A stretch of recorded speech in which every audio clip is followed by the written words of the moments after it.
द्राक्षाची पंढरी म्हणून ओळखल्या जाणाऱ्या नाशिक जिल्ह्यातील द्राक्ष उत्पादकांची डोकेदुखी ही वाढलेली आहेत.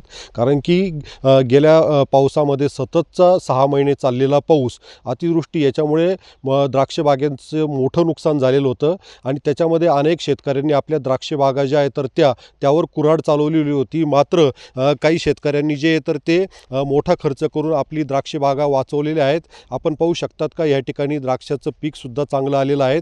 मात्र सततची थंडी आणि वातावरणातील बदल यामुळे आता गेल्या 4-5 दिवसापासून ढगाळ वातावरण आणि धुकं पडत आहेत आणि याच्यामुळे कोणकोणत्या रोगाचा जो आहे तर तो प्रादुर्भाव होणार आहे. तर आपण या ठिकाणी द्राक्ष उत्पादक शेतकरी सचिन होळकर आपल्यासोबत आहेत.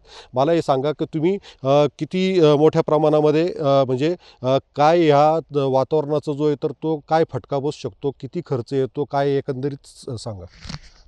मुळात यावर्षी द्राक्षाचं उत्पादनच मुळात 50% घटलेलं आहे. बऱ्याचशा बागा या फेल आहेत, म्हणजे यांना एकही प्रकारचं एकही घड आलेला नाही अशी परिस्थिती आहे. ज्या बागांना माल आला त्यांचं जे एकरी आम्ही 150-200 क्विंटल जे लोकलसाठी उत्पादन घ्यायचो द्राक्षाचं, ते घटून जवळपास 50 ते 60 क्विंटलवर आलं, म्हणजे 50%पेक्षा कमी झालं.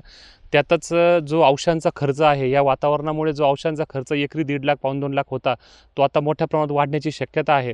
एकंदरच उत्पादन देखील घटलं आणि उत्पादन खर्च वाढला, म्हणजे नक्कीच यावर्षी द्राक्ष बागा घाट्यात जातील काय असा प्रश्न आमच्या शेतकऱ्यांसमोर उपस्थित झालेला आहे. एकंदरीत पाहता द्राक्षांना यंदा जो आहे तर तो मोठा खर्च झालेला आहे आणि तो खर्च भरून निघेल का नाही निघेल अशी भीती आता ह्या द्राक्ष उत्पादकांना वाटत आहेत. उमेश पारीख, TV9 मराठी, लासलगाव, नाशिक.